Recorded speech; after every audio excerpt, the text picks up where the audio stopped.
तो गाइस आज हम बात करेंगे हाई क्लास मानवा के चैप्टर नंबर 42 के बारे में। और पिछले चैप्टर में हमने देखा था फाइनली पीपैक हाई स्कूल के जितने भी लफड़े चल रहे होते हैं सारे खत्म हो चुके होते हैं। बहुत ही खतरनाक पंगे होने के बाद अब माहौल में शांति होती है और हम देखते हैं पीपैक हाई स्कूल के नंबर 8 के बंदे को यानी कि युंगमिन को। युंगमिन एक जगह पे खड़ा होकर बहुत देर से जो योहान का इंतजार कर रहा होता है, लेकिन काफी टाइम बीत जाने के बाद भी जो योहान की तरफ से उसे कोई मैसेज या कॉल नहीं आता। अब जो योहान के साथ एग्जैक्टली हुआ क्या है ये तो हमें नहीं पता, लेकिन पिछले चैप्टर में हमने देखा था ज्यूंग डावुन को। ये पगला जमीन में रेंगते हुए जो योहान के आगे आके खड़ा हो गया था। उसके बाद क्या हुआ वहाँ पे ये हमें नहीं बताया गया। लेकिन दूसरी तरफ युंगमिन जो योहान का बहुत देर से इंतजार कर रहा होता है, उसके कुछ दोस्त उससे मिलने आते हैं और आते ही उसको कहते हैं माफ करना लेकिन अब हम यहाँ से जा रहे हैं। लेकिन युंगमिन इतनी देर से यहाँ पे अकेला खड़ा होकर जो योहान का इंतजार कर रहा था, इसलिए गुस्से में कहता है अबे अभी तो यहाँ पे तो आया है और अभी यहाँ से जाने की बात कर रहा है। थोड़ा रुक जा, मुझे जल्दी ही कॉल आने वाला है कि किम टेशॉक की वाट लग चुकी है, इसलिए यहीं पे मेरे साथ खड़े रहो। लेकिन युंगमिन के साथ का छपरी उसको कहता है अबे ओए चोमू बस भी कर, क्या तुझे याद नहीं एक बार जो योहान को पुलिस वालों ने भी पकड़ लिया था, इसलिए इस बार भी हो सकता है कि वो धप्पा हो गया हो। युंगमिन जो एक नंबर का ढक्कन है लेकिन चाहता है सब उसकी रिस्पेक्ट करें, अपने साथ के छपरी को कहता है क्या तो तूने मुझे चोमू कहा? अबे ढक्कन कहीं के, तू इतनी देर से फालतू में घबरा क्यों रहा है? तू यहाँ पे फालतू की बातें कर रहा है। छपरी कहता है अबे तो उसका इतना ज्यादा इंतजार क्यों कर रहा है? ऐसा भी हो सकता है इस बार उसे किसी ने चाकू वगैरह मार दिया हो। वैसे भी उसने अब तक तुझे कॉल या मैसेज कुछ भी नहीं करा है, इसलिए जो मैं कह रहा हूँ वो सच हो सकता है।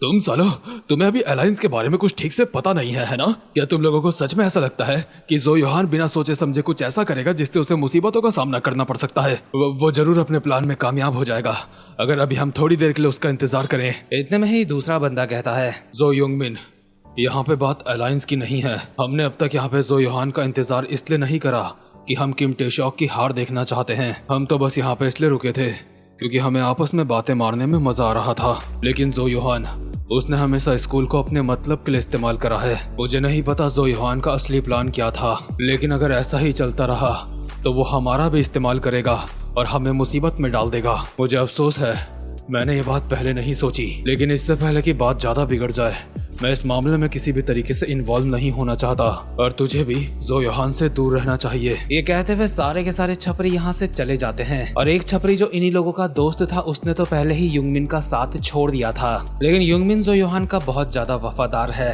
वो इनके जाने के बाद भी बहुत देर तक बारिश में जो योहान का इंतजार करता है उसके कॉल या फिर मैसेज आने का, और अपने मुंह में सिगरेट लगाते हुए सोच रहा होता है कि अगर मैं स्कूल आ ही गया हूँ तो जो योहान का जो भी लफड़ा चल रहा था अगर मैं भी वो देख लेता तो थोड़ा सा मजा आ जाता। ये पगला मजे की तलाश कर रहा होता है, मजा खुद चल के इसके पास आ जाता है। और आपको बता दूं जहाँ पे ये सीन हो रहा है ये पूरा स्कूल का ही एरिया है। अभी हम देखते हैं एक दरवाजे से यहाँ से शीहोन बाहर आता है जो कि इन्फर्मरी से कुछ बैंडेजेस लेने जा रहा होता है जख्मी लोगों के लिए, क्योंकि जो योहान यहाँ पे काफी सारे बंदों का कुत्ता बना के गया था। बट इतने में ही युंगमिन और शीहोन की नजरें आपस में मिल जाती हैं। और जब ऐसा हुआ तो मैं सोच रहा था कि युंगमिन अब शीहोन को परेशान करेगा, लेकिन ऐसा नहीं होता। उल्टा शीहोन ही अपना छाता फेंकता है और झपट पड़ता है युंगमिन के ऊपर। उसने युंगमिन की टांग पकड़ के उसको जमीन में गिरा दिया होता है और अपने बाकी के साथ के बंदों को चिल्ला के बोल रहा होता है ये यहीं पे है। युंगमिन शीहोन के मुंह पे लाते बजाता वो खुद को छुड़ाने की कोशिश कर रहा होता है और कहता है अबे साले गधे कहीं के, मुझे जाने दे। अबे कीड़े मेरा पैर छोड़। शीहोन के मुंह पे लाते पड़े जा रही होती हैं और वो अपने मन में कहता है अगर मैं इसको यहाँ पे पकड़ के भी रखता हूँ तो इसका ज्यादा फायदा नहीं है क्योंकि होडोंग और बाकी लोग काफी ज्यादा जख्मी है, वो यहाँ पे नहीं आ पाएंगे। लेकिन फिर शीहोन को याद आता है एक बारी लिम गॉक्युन ने कहा था मैं इस बात का ध्यान रखूंगा कि कभी कोई ऐसा काम न करो जिसमें मुझे बाद में पछताना पड़े। और लिम गॉक्युन ने ही शीहोन को कहा था इन लोगों की मदद करने के लिए, और वैंग डैम ने भी शीहोन को कहा था अगर तू ये कर रहा है तो ठीक से करियो। और क्योंकि युंगमिन भी जो योहान लोगों से मिला हुआ है इसलिए शीहोन इसको पकड़ने की सोच रहा होता है और इसकी टांग और ज्यादा कस के पकड़ते हुए कहता है तुमने और जो योहान ने जो कुछ भी करा है उसके लिए मैं तुम्हें जाने नहीं दूंगा। तो तुमने और जो योहान ने जो कुछ भी करा है तो तुम्हें उसकी जिम्मेदारी लेनी ही होगी। लेकिन युंगमिन इसके मुंह पे लात मार के इसको पीछे फेंक देता है और अपनी जगह पे उठ के इसको कहता है तू साले ढक्कन कहीं के, क्या तेरा मार खा खा के पेट नहीं भरता? और साथ ही में अपने मन में कहता है खैर एक बात तो मुझे पक्की हो गई है कि जो योहान यहाँ पे आया था, लेकिन आखिर किम टेशॉक का क्या हुआ? बट इतने में ही शिहोन दोबारा से इसकी टांग पकड़ लेता है और कहता है मैं तुझे यहाँ से जाने नहीं दूंगा बेटे। और इससे पहले कि शिहोन के मुंह पे दोबारा से लात पड़ते शिहोन इसकी टांग काट लेता है, जिससे युंगमिन की चीखें निकल जाती हैं। इसलिए युंगमिन एक घुसंड मारता है इसके, लेकिन इतने में ही उसका हाथ पीछे से कोई पकड़ लेता है और युंगमिन के मुंह पे पीछे से पड़ता है एक मुक्का, जिससे वो आगे जाके गिरता है। दरअसल अभी जो यहाँ पे बंदा आया है वो है होडोंग, जो जमीन में पड़े शिहोन को कहता है मैं तुम्हारा क्लासमेट हूँ, लेकिन अब तक मैं बस देखता रहा हूँ, लेकिन तुम्हारे अंदर काफी तगड़ी फाइटिंग स्पिरिट है शिहोन। तुमने एक बार फिर से मेरी रिस्पेक्ट कमा ली है। लेकिन इतने में ही युंगमिन अपनी जगह पे उठता है और होडोंग को कहता है पार्क होडोंग, साले सुअर कहीं के, साले भैंसे कहीं के, क्या तू भूल गया है तेरी रैंक मुझसे एक कम है? तुम साले वैंग डैम और टेशॉक के साथ ग्रुप बना के पागल हो गए हो। लेकिन होडोंग, जो कि एक काफी ज्यादा हट्टा कट्टा बंदा है, अपनी हैवानियत भरी नजरों के साथ इसको कहता है तू अब भी बकवास उस रैंकिंग में अटका हुआ है, लेकिन मुझे याद नहीं कि तेरी और मेरी फाइट आपस में कब हुई थी, लेकिन उसके बावजूद भी तेरी रैंक मुझसे ऊपर क्यों है बे? तू रैंक 8 में कैसे आ गया? युंगमिन एक चाकू बाहर निकाल लेता है और कहता है लगता है तेरा दिमाग खराब हो चुका है।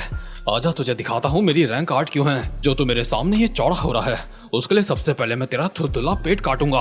आजा हरामजादे। ये पूरा होडोंग को गाली भी नहीं दे पाता और उसके मुंह पे एक खतरनाक सा मुक्का पड़ता है और बस इतने में ही इसका काम 25 हो जाता है और होडोंग कहता है मुझे पता नहीं था ये इतना ज्यादा कमजोर है। मतलब कि ये ढक्कन अब तक खुद को सिर्फ ताकतवर दिखाने की एक्टिंग कर रहा था। ये क्योंकि बात में क्योंकि चाकू निकाल लेता था, इसलिए सबको लगा था ये ताकतवर है। इसके बाद शिहोन होडोंग से पूछता है अब हमें क्या करना चाहिए, क्या हमें इस बारे में वैंग डैम को बताना चाहिए कि हमने इसको पकड़ लिया है। लेकिन इसके बाद सीन शिफ्ट होता है और हम देखते हैं हॉस्पिटल का सीन, जहाँ पे ह्वाशो पार्क भी एडमिट होता है और कॉल पे किसी से बात कर रहा होता है कि आज किसी और को उसके बदले काम पे आना होगा, क्योंकि उसको हॉस्पिटल में एडमिट कर दिया गया है, भले ही उसको ज्यादा चोटें नहीं आई हैं। और अपनी फाइट की इंटेंसिटी को थोड़ा सा कम करके बताता है कि बस ऐसे ही हल्का फुल्का बहस हो गई थी। शायद से ही जहाँ पे ये काम करता है उसके मैनेजर से बात कर रहा था और मैनेजर ह्वाशो पार्क की बात मान भी लेता है, जो उसके लिए हैरानी वाली होती है। ह्वाशो के बगल में ही 37 साल की उसकी मदर भी होती है, जो उसको गर्म पानी पीने के लिए देती है। वैसे ह्वाशो की मदर को देख के मुझे लग रहा था जैसे वो ह्वाशो की छोटी बहन है। हम देखते हैं यहाँ पे जुंगजिन भी मौजूद होता है, जो ह्वाशो पार्क को शायद से कंपनी देने के लिए यहाँ पे आया है। लेकिन इतने में ही हॉस्पिटल में भागते हुए जुंगजिन के फादर और उसका टीचर आ जाते हैं। इन दोनों को सुनने में आया था कि इन लोगों के पंगे हुए हैं, इसलिए काफी ज्यादा चिंता में लग रहे होते हैं। जुंगजिन का फादर तो बस उससे पूछ रहा होता है तुम ठीक तो हो ना, लेकिन टीचर चिल्ला के कहता है अबे ओए, कंपटीशन में ज्यादा टाइम नहीं बचा है, आखिर तुझे लड़ाई झगड़ा करने की क्या जरूरत थी? जुंगजिन के फादर उसके पास आते हैं और कहते हैं मुझे पुलिस की कॉल आई थी, उसके बाद मुझे इस बारे में पता चला। तुम ठीक तो हो ना? तुम्हें कहीं चोट तो नहीं आई? जुंगजिन बताता है मैं ठीक हूँ, लेकिन टीचर अब भी साइड से चिल्ला रहा होता है कि तूने फाइट क्यों करी बे? जुंगजिन के फादर और ह्वाशो की मदर एक दूसरे से हाय हेलो करते हैं और एक दूसरे से माफी मांगते हैं, क्योंकि ह्वाशो और जुंगजिन इससे पहले भी किसी लफड़ में फंस गए थे, उसी बारे में ये बात कर रहे होते हैं। वो कुछ ज्यादा इंपॉर्टेंट नहीं है। अभी लिम गॉक्युन भी यहीं पे होता है, जिसकी छोटी बहन उसके लिए कपड़े बदलने के लिए लेके आ रखी होती है। इतने में ही यहाँ पे युंगरॉक और पिल्जो लिम गॉक्युन से मिलने आ जाते हैं, उसका हालचाल पूछने आ जाते हैं, जो कि लिम गॉक्युन की छोटी बहन के लिए किसी बड़े भाइयों की तरह होते हैं। गॉक्युन की छोटी बहन पिल्जो को कहती है पिल्जो ओपा, क्या आज आपने ब्रश करा था? हाँ बेटा, ब्रश क्या, मैं तो गरारे करके आ रखा हूँ। लेकिन युंगरॉक गॉक्युन से सीरियस बात कर रहा होता है। युंगरॉक गॉक्युन से माफी मांगता है, क्योंकि उसको नहीं पता था कि मामला इतना ज्यादा सीरियस चल रहा है। अगर उसे पता होता कि मामला इतना ज्यादा खून खराबे वाला है तो वो शुरुआत से ही गॉक्युन की मदद करता। लेकिन गॉक्युन भी उसके कंधे में हाथ रखता है और कहता है इसमें तेरी कोई गलती नहीं है, और तूने आज तक मेरे लिए जो कुछ भी करा है उसके लिए तेरा बहुत बहुत शुक्रिया। इनकी ऐसी इमोशनल बातें सुन के गॉक्युन की छोटी बहन कहती है मुझे नहीं पता यहाँ पे क्या चल रहा है और मुझे गुस्सा भी आ रहा है, लेकिन कभी कभी तुम लोगों को आपस में ऐसे प्यार से रह लेना चाहिए। पिल्जो कहता है शोयुन, तुम सच में काफी समझदारी वाली बात कर रही हो। मैं सिर्फ बात ही समझदारी वाली नहीं करती, मैं समझदार भी हूँ अपने बड़े भाई से। लेकिन इस रूम में एक और बंदा मौजूद होता है और वो होता है वैंग डैम, जो सब कुछ देख रहा होता है। गॉक्युन के दोस्त और उसकी छोटी बहन यहाँ पे उससे मिलने के लिए आ रखे होते हैं। जुंगजिन के फादर लोग भी उससे मिलने के लिए आ रखे होते हैं, और ह्वाशो पार्क की मदर तो ह्वाशो के साथ है ही। लेकिन वैंग डैम को अभी याद आ रही होती है उस गैंगस्टर की जिससे वो मिला था, और अपने मन में कहता है मैंने सोचा नहीं था ये सब कुछ हो जाएगा। लोग सही कहते हैं, खून का रिश्ता पानी से गाढ़ा होता है। मैं उसी रास्ते पे चल रहा हूँ जिस रास्ते में मेरे फादर चले थे, लेकिन उस वक्त जब मैंने खुद को देखा था तो उस वक्त मुझे देख के कौन बोल सकता था कि मैं एक हाई स्कूल का स्टूडेंट हूँ। इतने में ही कैंग याना यहाँ पे आ जाती है, जिसकी वजह से वैंग डैम अपने ख्यालों से बाहर आ जाता है। इसके बाद हम एक दूसरी बिल्डिंग का सीन देखते हैं जहाँ पे च्योन हक्सा रहता है, यानी कि वो बंदा जो इन सारी की सारी चीजों का मास्टरमाइंड है। अभी च्योन हक्सा से यहाँ पे मिलने के लिए आया होता है अहान शेंग्यू, जो कि नेशनल पार्टी के प्रेसिडेंट का किसी टाइम पे चीफ सिक्योरिटी रह चुका है, और जो गैंगस्टर्स वैंग डैम से फाइट कर रहे थे वो इसी के गैंगस्टर्स थे। च्योन हक्सा अपने हाथ में एक वाइन का गिलास लेता है और इसको कहता है, अंदर आ जाओ डायरेक्टर अहान, माफ करना तुम्हें यहाँ पे इस तरीके से बुलाने के लिए, और बिना सही जगह चूज करे यहाँ पे इतनी लेट में तुम्हें बुलाने के लिए। तुम यहाँ पे पहली बार आए हो है ना?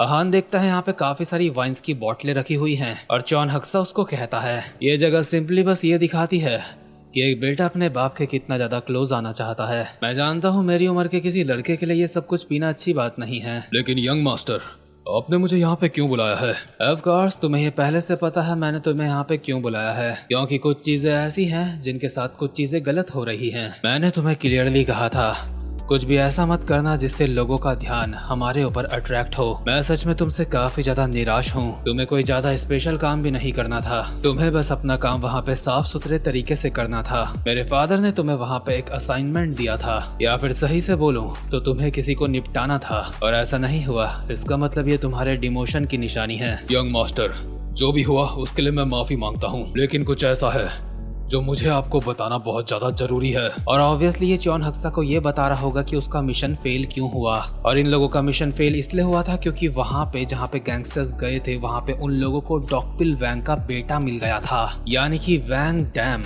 और मुझे पूरा यकीन है वैंग डैम का बहुत ही गहरा कनेक्शन है च्योन हक्सा के साथ, और जब च्योन हक्सा को वैंग डैम के बारे में पता चलेगा तो चीजें और ज्यादा खराब हो जाएंगी और ज्यादा खूनी हो जाएंगी। तो खैर गाइस, इस वाले चैप्टर में बस इतना ही, और शायद ये इस मानवा के उन चैप्टर्स में से एक चैप्टर होगा जिसमें हमें ज्यादा मार काट, ज्यादा मतलब कुछ भी फाइट वगैरह दिखाई नहीं गई। लेकिन ये सिर्फ एक तूफान के आने से पहले का सन्नाटा है, इस बात का अंदाजा मुझे साफ साफ हो चुका है, क्योंकि अभी तो हमें वैंग डैम के काले पास्ट के बारे में अभी पूरी तरीके से बताया ही नहीं गया, जो च्योन हक्सा से किसी न किसी तरीके से कनेक्ट है। तो खैर गाइस, उम्मीद करता हूँ कि आपको आज की वीडियो भी अच्छी लगी हो, इसलिए वीडियो को लाइक और चैनल को सब्सक्राइब जरूर से कर लेना। अब मैं मिलूंगा आपको अपनी नेक्स्ट वीडियो में, तब तक के लिए गुड बाय।